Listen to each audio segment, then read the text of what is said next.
They called him Jae-sung, but never to his face. In Seoul's Gangnam district, men twice his age bowed when he entered a room.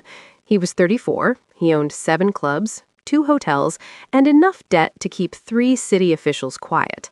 People assumed he enjoyed the power. They were wrong. He tolerated it the way you tolerate a chronic pain, constantly, bitterly, without choice. It was a Thursday in late September when the thing he'd been hiding finally cornered him. Her name was Minji, 26, legs that cost more than most people's cars. She worked the VIP rooms at Club Azur, his flagship property in Cheongdam-dong. Jae-sung had requested her specifically because she didn't talk much. He needed someone who understood transactions, not intimacy. The room was cold. 16 floors up, floor-to-ceiling windows overlooking the Han River, black and glittering like oil. She touched his chest. He felt nothing. She kissed his neck. Still nothing. 15 minutes passed. Her confusion turned to discomfort. His shame turned to rage. Not at her, at himself. He told her to leave, paid her triple. She took the money without looking at him. The door clicked shut, and he sat on the edge of the bed in a $15,000 suit, staring at his hands like they belonged to someone else. This was the 4th time in 3 months. Jae-sung's father had taught him one rule: a man who cannot control himself cannot control others. In their world, weakness was contagious. It spread through whispers, then rumors, then coups. He'd seen men gutted for less. Not literally, though that had happened too. Mostly they just disappeared. Relevance drained away until they were managing convenience stores in Incheon, pretending the past hadn't existed. He pulled out his phone, scrolled through contacts, stopped at Dr. Yoon, urologist, discreet, expensive. He'd been once already. The doctor had run tests, found nothing wrong. Psychological, he'd said, as if that made it better, as if the mind wasn't harder to fix than the body. Jae-sung didn't call. Instead, he went downstairs to his office, drank whiskey that tasted like nothing, watched security footage from the club, hundreds of people pretending to have fun, spending money they didn't have to impress people who didn't care. He used to find it amusing. Now it just looked exhausting. His phone buzzed. A message from Sung-ho, his second-in-command. Issue at the port. Need you. He didn't want to go, but that was the thing about this life. You didn't get to want things. You just moved. The port was in Incheon, an hour west. Jae-sung took the Maybach. Driver didn't speak. Good.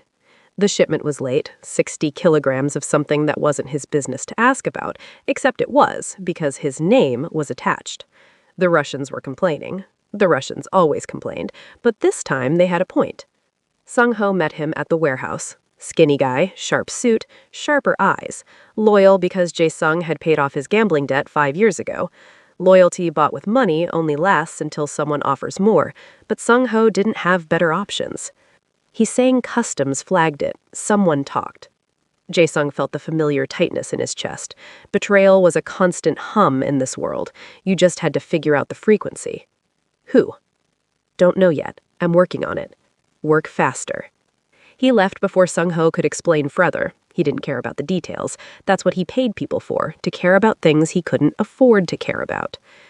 On the drive back, he thought about Minji's face, the way she'd looked at him when nothing happened. Not disgusted. Worse. Pitiful. He'd have preferred disgust. Disgust you can fight. Pity just sits there, heavy and true. His phone buzzed again. Unknown number. He almost didn't answer. Mr. Back? A woman's voice, American accent, slightly rough like she smoked or didn't sleep enough. Who is this? A friend gave me your number, said you might need help. I don't need help. Everyone needs help with something. He should have hung up, but he didn't, and that hesitation, that 1 second of weakness, was the crack everything else would pour through. What kind of help? He asked. She paused, then quieter. The kind you can't get from a doctor. He didn't ask how she knew. In Seoul, secrets were currency. Someone always knew. The question was what they wanted for it. Where are you? If you're listening right now, here's to remind you that we care about you, and your support is much appreciated. Remember how we agreed to help me prove my mother wrong? She said nobody cares about stories where love and survival thrives through difficult situations. If any part of this made you think about the times you had to love or pay sacrifices that cost you, then subscribe. We're building a community that cares about you. Comment where you're watching from. Share this with someone who needs to remember that broken don't mean destroyed. Back to our story. She told him to meet her in Itaewon, Friday night, a neighborhood where foreigners clustered like they were still afraid of the rest of the city. Jae-sung hated Itaewon. Too loud, too mixed, no clear hierarchy.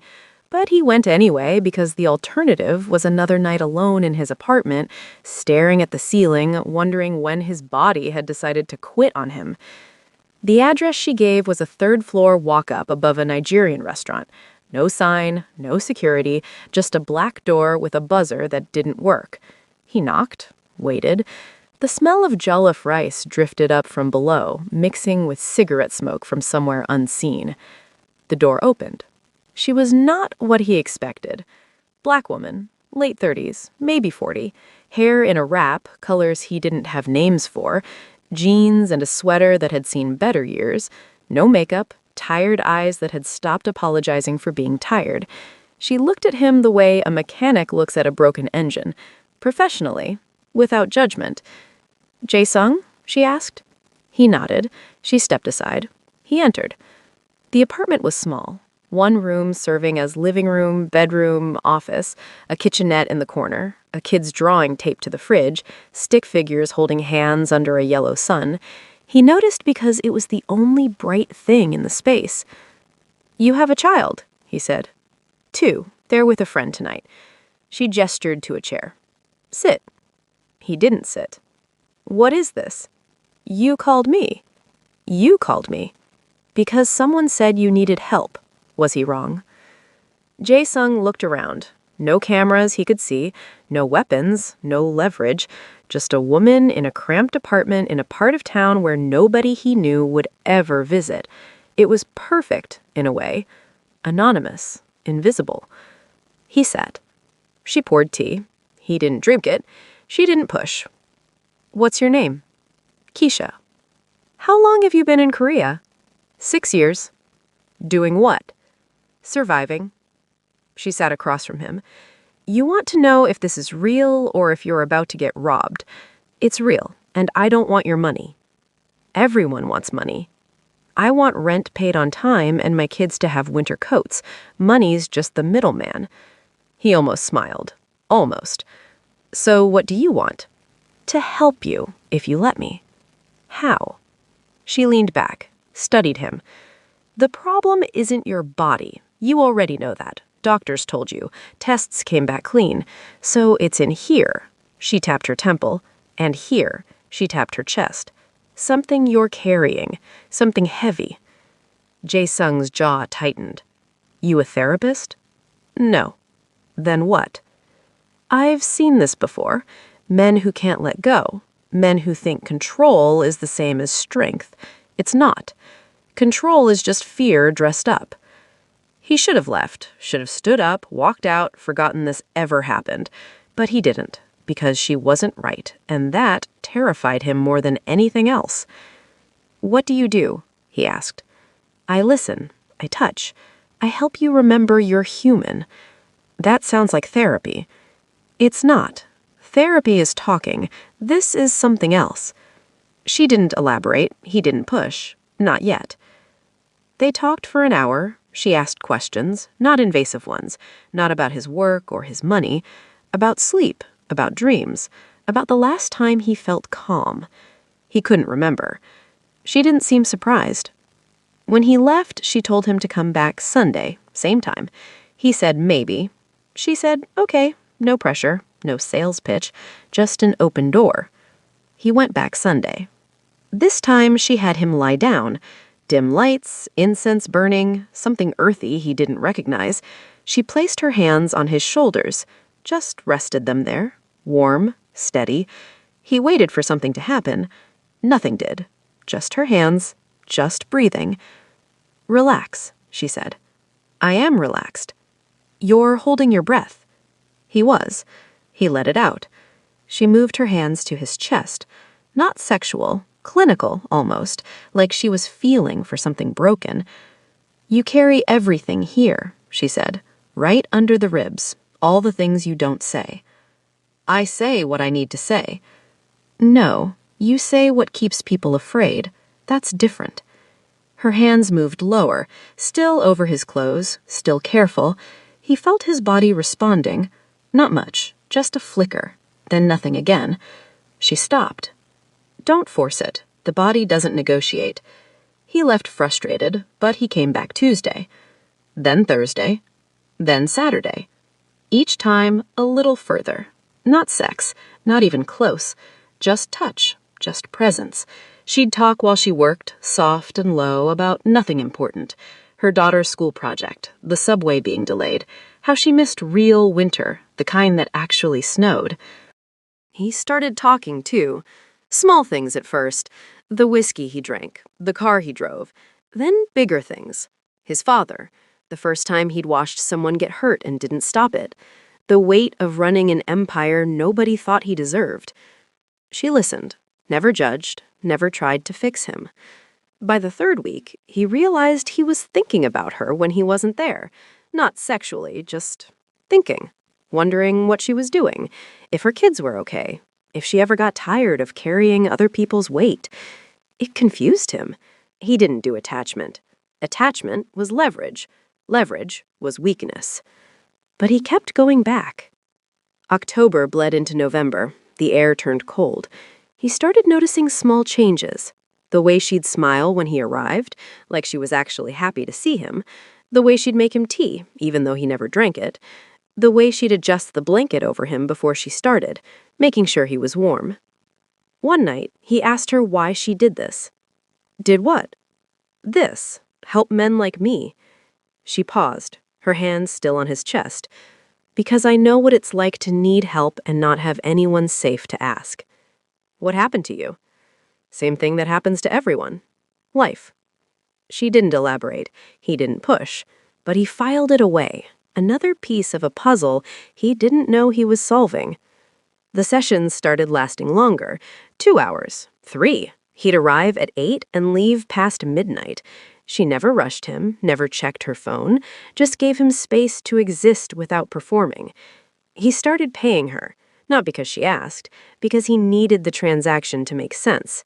She took the money, used it for her kids. He saw the new coats, the better shoes. It made him feel useful in a way his other money never did. But something else was happening, something he didn't have language for. He'd catch himself wondering what she thought about him. Not his reputation, not his power, just him. The man lying on her floor at midnight, trying to remember how to breathe. And worse, he started caring what she thought. That was the pattern, not the sessions, not the slow progress his body was making. The pattern was the need. The way he started organizing his week around seeing her. The way Tuesday felt too far from Sunday. The way he'd drive past Itaewon on nights they didn't meet just to feel closer to something real. He noticed it on a Wednesday in mid-November. He was in a meeting. Russians, again. Numbers, threats, the usual dance. And all he could think about was whether Keisha's daughter had finished that school project, whether they'd gotten the science kit she'd mentioned. Sung-ho was talking. Jae-sung wasn't listening. Boss? He blinked. What? I asked if you wanted me to handle it. Handle what? Sung-ho exchanged a look with the others. Concern, confusion. Jae-sung never lost focus. Focus was survival. The port situation, the informant. Yeah, handle it. He left early, drove to Itaewon. It wasn't their scheduled day. He didn't care. He needed to see her, needed to prove to himself this wasn't what it felt like. He knocked. No answer. Knocked again. Still nothing. He waited outside for an hour. She never came. He called her the next morning. No answer. Sent a message. Nothing. By Friday, he was parked outside her building at dawn, waiting like some obsessed teenager. He'd never waited for anyone in his life. People waited for him. But there he was, in a car worth more than the entire block, watching a door that wouldn't open. She finally appeared at noon, walking slow, groceries in both hands, one of her kids beside her, the younger one, maybe 6 years old. Boy, bright red jacket. Keisha looking exhausted, more than usual, like she'd been crying or hadn't slept or both. Jae-sung got out of the car. She saw him, stopped. Her face did something complicated. Surprise, then worry, then something harder to read. "Not now," she said quietly. "Where have you been?" Jae-sung, not now. The boy looked up at him, big eyes, curious, not afraid. "Mommy? Who's that?" "A friend. Go inside, baby. Take these." She handed him the lighter bag. He obeyed, glancing back once before disappearing into the building. Keisha turned to him. "You can't be here during the day." "You didn't answer." "I was busy." "Doing what?" She looked at him like he'd just asked the dumbest question in the world. "Living, working, being a mother. Pick one." "You could have texted." "I don't owe you updates." The words hit harder than they should have. He stepped closer. She didn't back away, but her body language shifted, defensive, tired. "What happened?" he asked. "Nothing you need to worry about." "Tell me anyway." She sighed, set the remaining bag down. "My ex found out where I lived, showed up Tuesday night, drunk, angry, said some things. I had to move the kids to a friend's place for a few days." Jae-sung felt something cold settle in his chest. "He hurt you?" "No, just scared the kids. That's worse." "Where is he now?" "I don't know. Gone, hopefully." "What's his name?" Keisha's eyes sharpened. "No." "What's his name, Keisha?" "I said no. I don't need you handling my problems." "I can make him disappear." She laughed, bitter, sharp. "You think that's help? You think that's what I need? Another man solving things with violence?" He didn't have an answer for that. She picked up her bag. "I have to go. My shift starts in an hour." "What shift?" "I clean offices in Gangnam. Night shift, 4 buildings, 6 nights a week." He didn't know that. He'd assumed, what, that she just did this? That helping broken men was her whole life? The realization made him feel stupid and small. "You need money?" he asked. "I need you to leave." "Keisha, please." The word stopped him. She'd never said please before, never asked, just gave, and now she was asking him to go, and he didn't know how to process that. He left, but he didn't go far. He had Sung-ho look into it. The ex, James, Webb, American, veteran, dishonorable discharge, history of assault, restraining order filed and dropped 3 times, currently unemployed, staying at a Goshiwon in Sinchon, the kind of place you rent by the week when you've run out of better options. Jae-sung could have ended it in a phone call. One word to the right people, problem solved. But Keisha's voice kept playing in his head. Another man solving things with violence, like that was the problem, like he was the problem. So he did nothing, and doing nothing felt worse than anything he'd ever done. The next session was Sunday. He showed up. So did she. They didn't talk about it. She worked on him like always, hands careful, voice low. But something had shifted. There was distance now, professional distance, the kind you put between yourself and something dangerous. He could feel her pulling back. "Stop," he said. Her hands paused. "What?" "Stop pretending." "I'm not pretending anything." "You're afraid of me now." She pulled her hands away completely, sat back. "No, I'm afraid of what you could do. That's different." "I wouldn't hurt you." "I know, but you'd hurt him, and that would come back on me and my kids. That's how it always works." "He came to your home." "And I handled it. I always handle it. That's what I do. I survive. I don't need saving." But her voice cracked on the last word, and Jae-sung saw it then. The weight she carried, the exhaustion that wasn't just physical. She was drowning, same as him, just in different water. "Let me help," he said. "You are helping. This, right here. Don't ruin it by trying to fix things that aren't yours to fix." He wanted to argue, wanted her to see that he could solve this, could make her life easier. But that was his father's voice in his head. Control, fix, dominate. And where had that gotten him? 34 years old, powerful and impotent in equal measure. So he stayed quiet, let her work. Felt her hands return to his chest, still gentle, still careful. But the ease was gone. November turned colder. The sessions continued. 3 times a week, sometimes 4. He was making progress. Physically, at least. His body was starting to remember what it felt like to want something, to respond. But it only happened with her. Only in that small room that smelled of incense and old radiators. Everywhere else, nothing. He tried, brought another girl to his apartment, beautiful, willing. He couldn't even look at her. Paid her, sent her away, sat in the dark wondering what the hell was wrong with him.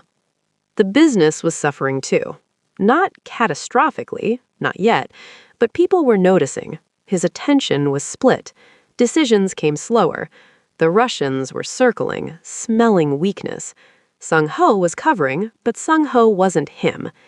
"You need to focus," Sung-ho said, late. They were alone in the office at Club Azor. "People are talking. Let them talk. They're saying you're distracted. That's dangerous. I'm handling it." "Are you?" Jae-sung looked at him. Sung-ho held his gaze. Loyal, but not stupid. He saw what was happening. Maybe not the details, but the shape of it. "There's a woman," Jae-sung admitted. Didn't know why he admitted it. Maybe because he needed to say it out loud. Sung-ho nodded slowly. "That's a problem." "Why?" "Because women make you soft, and soft gets you killed." He wanted to argue, wanted to say it wasn't like that, but it was. He was soft. For the first time in his life, something mattered more than survival, and that was terrifying. He went to Keisha that night, unscheduled, late. She answered the door in pajamas, hair down, face clean of the careful neutrality she usually wore. "What's wrong?" she asked. "I need to see you." "You're seeing me." "No, I need—" He stopped, didn't know how to finish. She stepped aside, let him in, locked the door behind him. They didn't do the usual routine. No incense, no careful touching. They just sat, side by side on her worn couch. Her apartment was quiet. Kids asleep in the next room, city noise filtering up from the street. "I'm losing control," he said. "Of what?" "Everything." She didn't tell him it was okay, didn't offer empty comfort, just sat with him in it. "You know what I am," he said. "What I do." "I know. And you're still here. So are you." He turned to look at her. Really look. Saw the lines around her eyes, the gray starting in her hair, the tiredness that never quite left. She was beautiful in a way that had nothing to do with youth or perfection. She was beautiful because she was real, because she'd survived things that should have broken her and was still here, still soft enough to care about a man who probably didn't deserve it. "I think about you," he said. "All the time. It's interfering with my work, my focus, everything." "That's called feelings," Jae-sung. "I don't do feelings." "You're doing them right now." He leaned back, closed his eyes. "This is a mistake." "Probably." "I should stop coming here." "Probably." "But I won't." "I know." She took his hand, just held it, her palm warm and slightly rough. Working hands, honest hands. And sitting there in her cramped apartment, holding hands like teenagers, Jae-sung realized he'd already lost. Not to her, to himself, to the part of him that wanted something more than power, something real, something that didn't come with a transaction. The problem was, in his world, wanting things got you killed. And he wanted her so badly it was becoming indistinguishable from need. Outside, Seoul hummed, indifferent, cold, waiting to devour whatever weakness it could find. He stayed until dawn. They slept together for the first time on a Tuesday in late November. Not sex, just sleep. He'd stayed too late again, and she was too tired to send him home. She gave him half the bed, kept a pillow between them like a border. He lay there in the dark, listening to her breathe, and felt something he hadn't felt in years. Safe. It was absurd. He was a man who made other men disappear. But in that tiny apartment with her kids sleeping 10 feet away, he felt safe. He woke up before her, watched her face in the gray morning light, peaceful, unguarded. He wanted to touch her, but didn't. Just looked, tried to memorize it. The way people memorize things they know they'll lose. She opened her eyes, saw him watching. This is going to end badly. Not a question, a fact. I know. Then why are we doing it? I don't know. She turned onto her back, stared at the ceiling. I need to tell you something. His chest tightened. Okay. The reason I do this, help men like you, it's not because I'm kind or generous or any of that. Then why? She was quiet for a long time. He could hear the kids starting to stir in the next room. Morning sounds, life continuing. My ex, James, he had the same problem. Couldn't perform. Started when he came back from Afghanistan. PTSD, they said. But he wouldn't get help, wouldn't talk about it, just got angry. At me, at himself, at everything. Jae-sung stayed quiet, let her talk. I tried to help him, learned everything I could, read books, talked to therapists, found techniques, and it worked, sometimes. But the angrier he got, the worse it became. And the worse it became, the angrier he got. Until one night, he decided it was my fault. Decided I wasn't trying hard enough, or I was cheating, or I didn't love him. The reasons changed, but the rage didn't. Her voice was flat, clinical. The way people talk about trauma when they've told the story too many times. He put me in the hospital. Broken jaw, 3 ribs. My daughter was 5. She saw it. That's why we left. Came here. Started over. Jae-sung felt sick. Keisha. I'm not finished. When I got here, I needed money. English teaching didn't pay enough. Cleaning offices wasn't enough. So I started doing this, helping men with the same problem. Word spreads in certain communities. Expats, military guys, men who can't go to normal doctors because of shame or pride or whatever. You don't owe me this story. Yes, I do, because you need to understand what you're getting into. I'm good at this because I've done it before, because I know how to touch broken men and make them feel whole. But that's all it is, a skill. Not magic, not love. A skill I learned to survive. She finally looked at him. Her eyes were dry. Hard. And I'm telling you this now because I see how you look at me. Like I'm something pure, something good. I'm not. I'm just a woman who got very good at managing male fragility because my life depended on it. These words should have hurt, should have made him angry. Instead, they made him want her more, because she was right. He had put her on some pedestal, made her into something she never claimed to be, and hearing the truth, the messy, ugly, survival-shaped truth, made her more real than anything else could have. Does it work? He asked. What you do? Sometimes, if the man actually wants to get better, if he's willing to let go of whatever's holding him back. And if he's not, then it fails, and I take the money and move on, because I can't save people who don't want to be saved. Her daughter called from the other room. Mommy! The word that ended all adult conversations. Keisha got up, left him there. He heard her in the kitchen, making breakfast, talking to her kids in that bright voice mothers use, pretending everything was fine. He lay there feeling like he'd been gutted. Everything made sense now. The careful distance, the professional boundaries.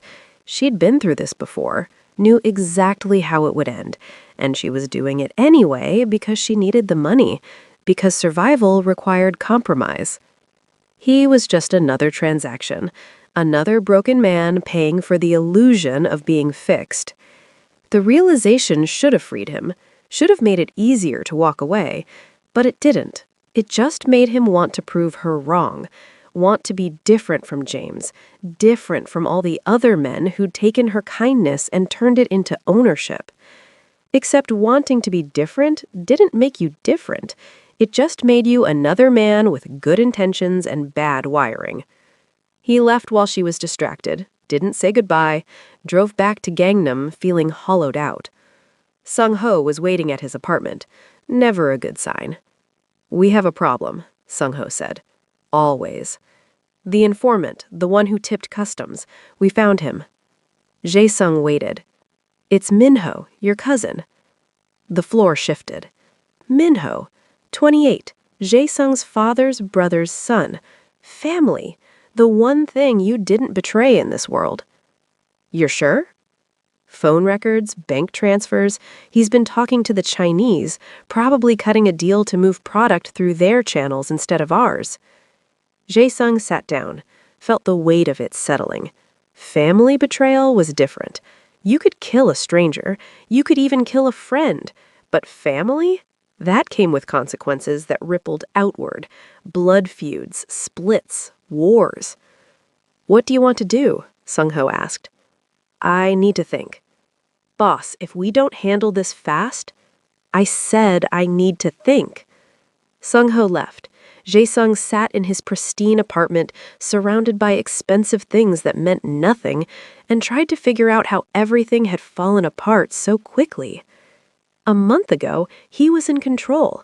Numb, but in control.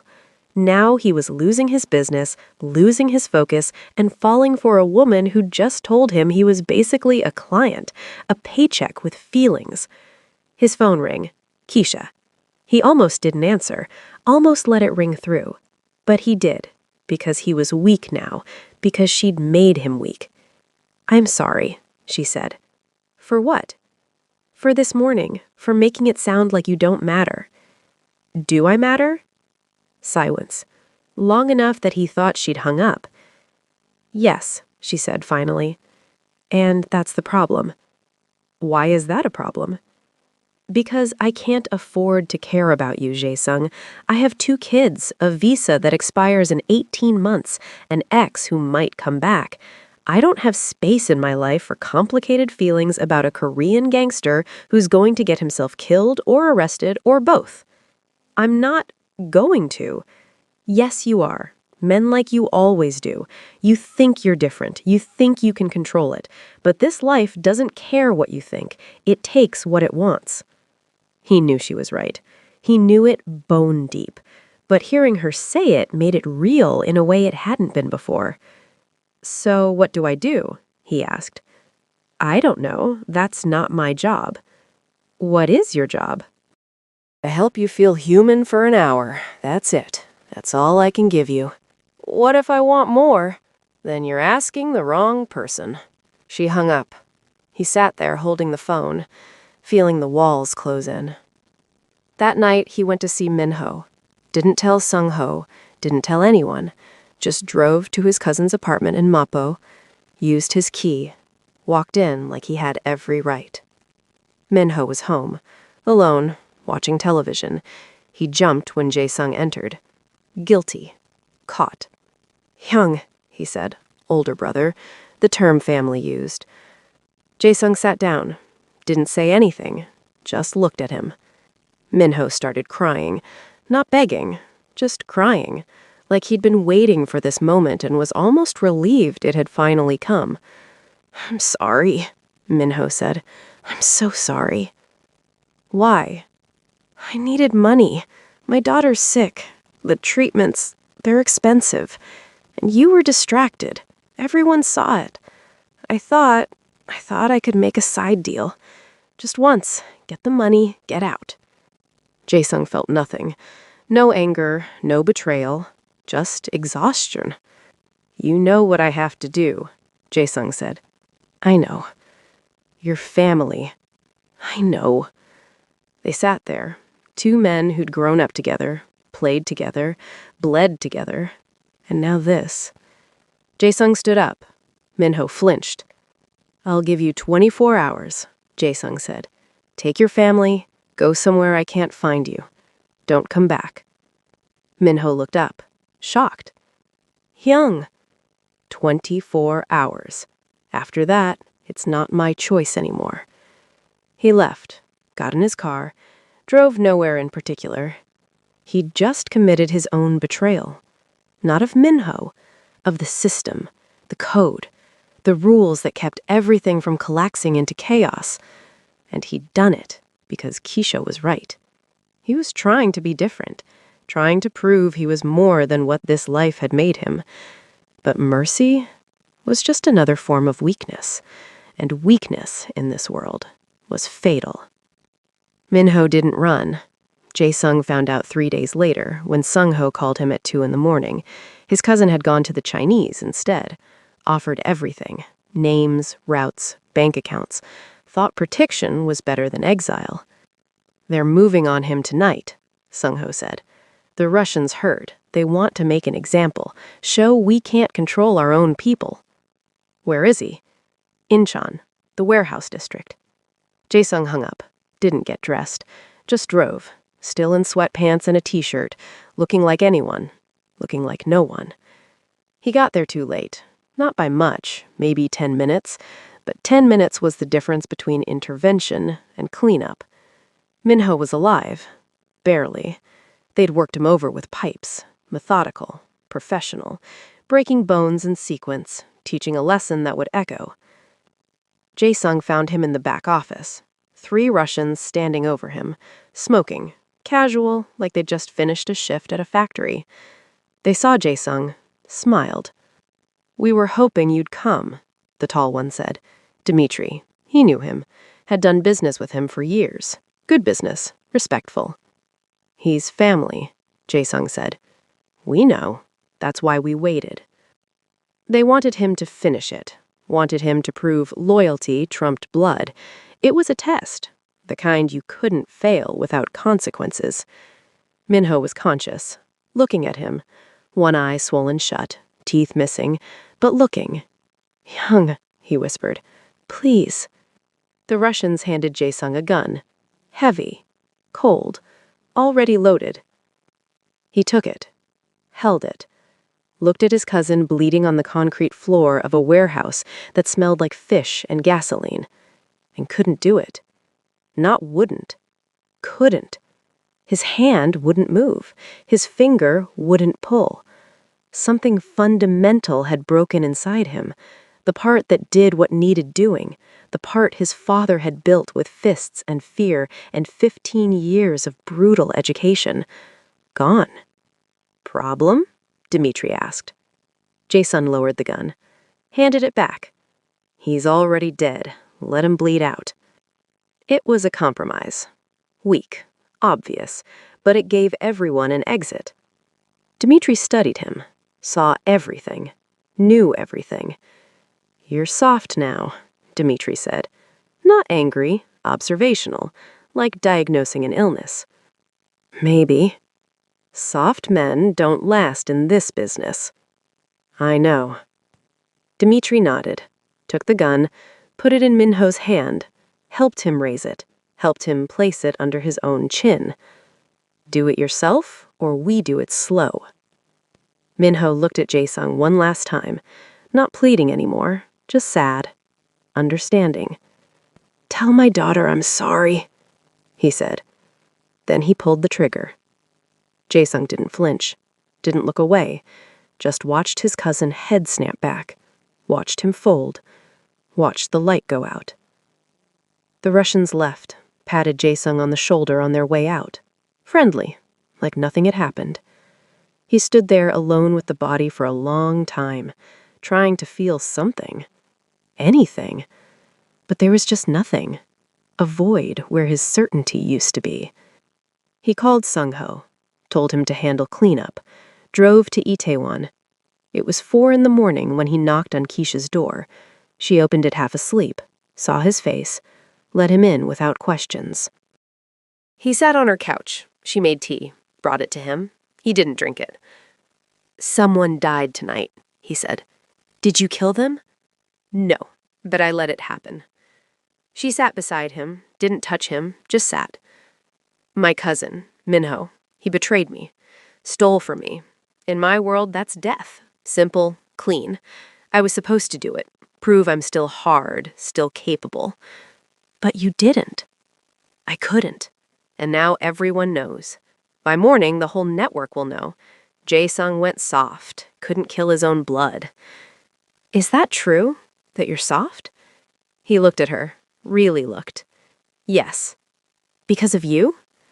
Because of you, because of this, because for the first time in my life, I wanted something more than survival. And wanting things makes you weak. Keisha was quiet. Then, what do you want, Jae-sung? I want out. Of the business? Of everything. The life, the violence, the constant calculation. I want to wake up and not wonder who's planning to kill me. I want to feel something other than nothing. You feel things now. I feel you. That's it. Just you. She closed her eyes. That's not enough to build a life on. I know. And you can't just walk away. You said so yourself. I know that too. They sat in silence. Outside, Seoul was starting to wake up. Early delivery trucks, street cleaners, the city resetting itself for another day. What if I could? He said. Could what? Walk away, leave, disappear. Would you come with me? She looked at him like he just asked her to fly. Jae-sung. Not now, not today, but eventually. If I could make it safe, if I could get us out, you and your kids, somewhere new. Would you? You don't even know me. I know enough. You know what I let you see. The rest is messy and complicated and not what you think. I don't care. You should care. I'm in debt. My visa's conditional. My ex could show up any day. I have 2 kids who need stability, not some fantasy escape with a man they don't know. This isn't a movie. This is real life, and real life doesn't work like that. It could. It doesn't. He reached for her hand. She let him take it. I'm in love with you, he said. The words hung there, heavy, true, terrifying. Keisha pulled her hand away, stood up, walked to the window, looked out at the street. Don't, she said. Don't what? Don't love me. I can't carry that. Too late. Then unlove me. Figure it out. Because I can't be your reason, Jae-sung. I can't be the thing you're trying to save yourself for. That's too much weight. What if you're the only thing worth saving myself for? She turned. Her face was wet. He hadn't heard her cry. Then you're already lost, she said. Because I'm not some prize at the end. I'm just a tired woman trying to keep her kids fed and safe. I don't have space for your redemption arc. It should have hurt, should have broken something, but it just made him more certain. I'm getting out. With or without you, I'm done. They'll kill you. Probably. Then why? Because the alternative is becoming what my father was, what Min-ho became, what everyone in this life becomes, and I can't do it anymore. I'd rather die trying to be something else than live as this. Keisha sat down, covered her face with her hands. Her shoulders shook. He wanted to comfort her, didn't know how, so he just waited. When she finally looked up, her eyes were raw. If you're serious, if you're actually serious, you need to be smart. You can't just walk away. You need leverage, insurance, something that keeps them from hunting you. I have files, evidence, enough to put half the organization away. Where? Safe deposit box, Switzerland. Been collecting for years, just in case. Does anyone know? No. She nodded slowly, thinking. And money. Enough. Accounts they don't know about, different names. I've been planning this longer than I knew. Why now? Because I finally have a reason. She looked at him for a long time. She could see her calculating. The risks, the reality, the impossible logistics of extracting herself and 2 kids from a life she'd barely managed to build. I need time, she said finally. How much? I don't know. Weeks, maybe months. I need to figure out custody, legal status. I can't just disappear with my kids. James would use it against me. I can handle James. No, No more handling, no more violence. If we do this, if we actually do this, we do it clean, legal, safe. He wanted to argue, wanted to tell her his way was faster, but he understood. She'd spent her whole life cleaning up after male violence. She wasn't going to start her new life the same way. Okay, he said. Okay, we do it your way. She laughed, broken, disbelieving. You're insane. Probably. This won't work. Maybe not. We'll probably both end up dead or worse. Worse than this? She didn't have an answer for that. He stayed until sunrise. They didn't talk anymore, just existed together. Her head on his shoulder, his hand in her hair. Two people who'd found each other in the wreckage and were stupid enough to think they could build something from the debris. When he left, Sung-ho was waiting outside, leaning against Jae-sung's car. "We need to talk," Sung-ho said. "Not now." "Yes, now. The Russians are asking questions, the Chinese are circling, and word is spreading about last night. You're losing control, boss." "I know. So what's the play?" Jae-sung looked at him. Sung-ho, who'd been loyal for 5 years. Sung-ho, who'd covered for him. Sung-ho, who was smart enough to see exactly what was happening. "There is no play," Jae-sung said. "I'm out." Sung-ho's face didn't change, just nodded. "When?" "Soon. They won't let you." "I know. You'll need help." Jae-sung looked at him. "You offering?" Sung-ho smiled, sad, resigned. "No, I like living, but I won't stop you either. Just be smart and fast. The window's closing." He walked away, left Jae-sung standing on a street in Itaewon as the sun came up over a city that didn't care if he lived or died. The collapse had started, and there was no stopping it now. 3 weeks. That's how long it took for everything to fall apart completely. The Russians moved first, took 2 of his clubs, not violently, just walked in one night with paperwork, legitimate paperwork. Jae-sung had been so distracted he hadn't noticed the shell company shifting, the quiet buyouts. By the time he saw it, they owned 40% of his territory. The Chinese came next, offered the remaining lieutenants better terms, higher percentages, more autonomy. Half of them switched within a week. Sung-ho stayed neutral, didn't betray him, didn't help him either, just watched it happen with the sad inevitability of someone watching a terminal patient decline. Jae-sung let it go, all of it. Signed papers, made calls, transferred assets, burned bridges so thoroughly there'd be nothing to come back to even if he wanted to. His father would have killed him for this. Maybe that's why it felt right. He saw Keisha twice during those 3 weeks, both times brief. She was working on the legal side, custody arrangements, visa applications, talking to lawyers who didn't ask too many questions. It was slow, bureaucratic, nothing like the movies. James showed up again. Not at her apartment this time, at her work, the office building in Gangnam where she cleaned. Waited for her in the parking garage at 2 in the morning. She called Jae-sung. He could hear the fear in her voice even though she was trying to hide it.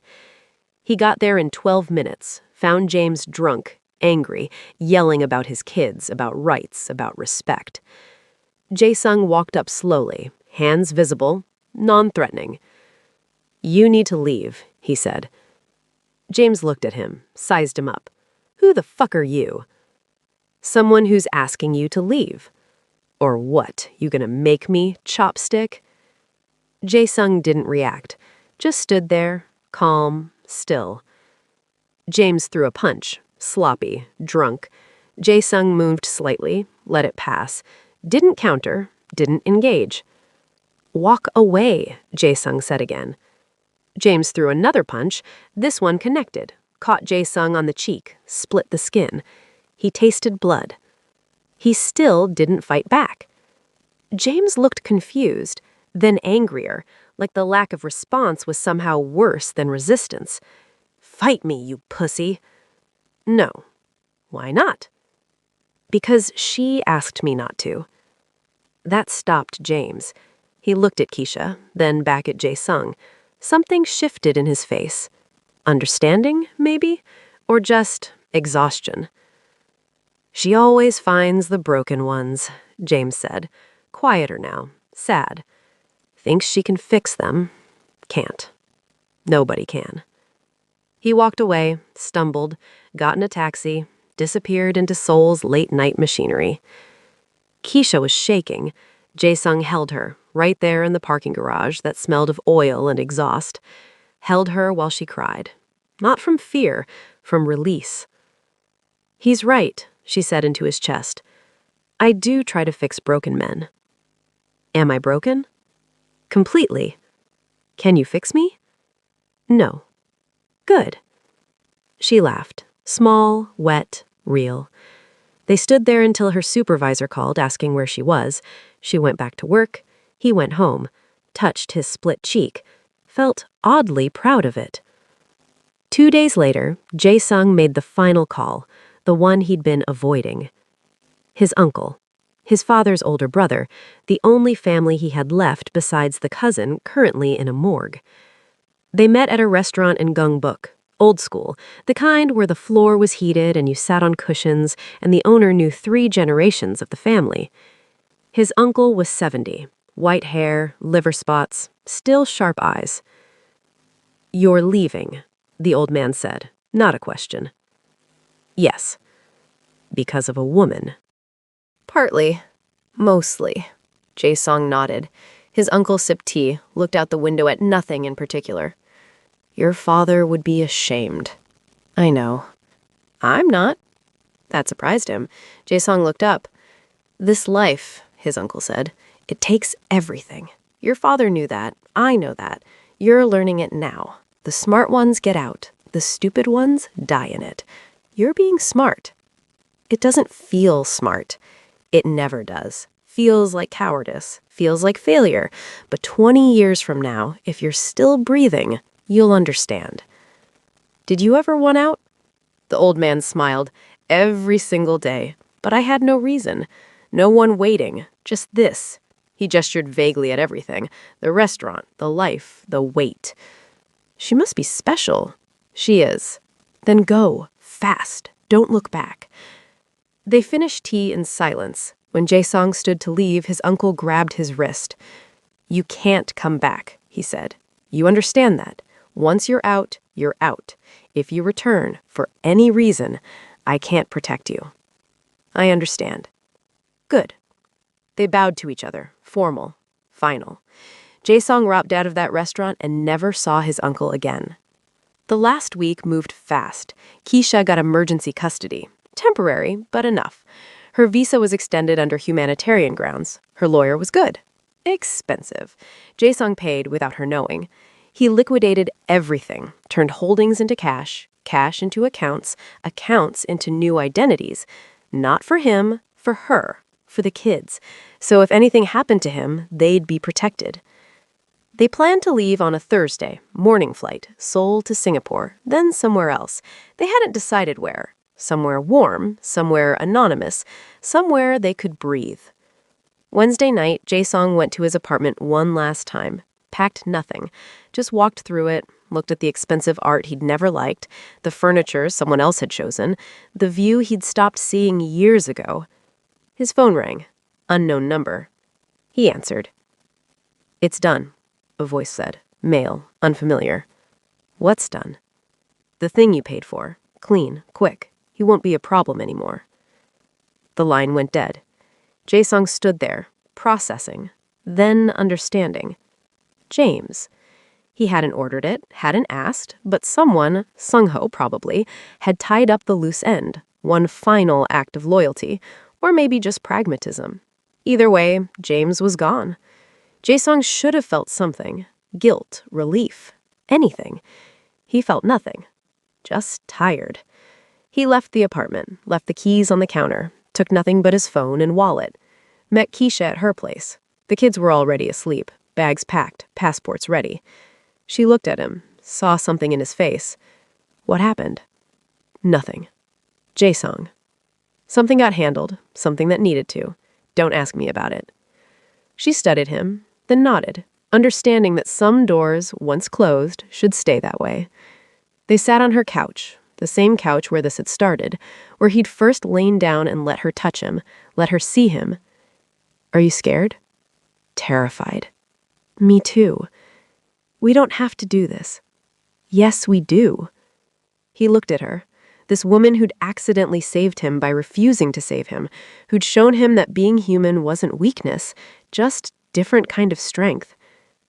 "I love you," he said. "I know. Do you love me?" She was quiet for a long time. He waited, didn't push. "I don't know," she said finally, "but I want to find out. And that's enough for now." It was. They slept on the couch, holding each other, not talking, just breathing in sync. Morning came too fast and too slow. They took a taxi to the airport, her kids confused and excited in equal measure. The boy kept asking where they were going. Keisha kept saying, "somewhere new," like it was an adventure and not an escape. At the gate, Jae-sung looked back one last time, at Seoul, at the city that had made him and broken him, at the life he was leaving. Sung-ho was there, standing near the windows, far enough to be invisible, close enough to be seen. They made eye contact. Sung-ho nodded once. Jae-sung nodded back. No words, no goodbye, just acknowledgement. Then he turned, followed Keisha and her kids through security, through the terminal, onto the plane. The flight attendant smiled, asked if he was comfortable.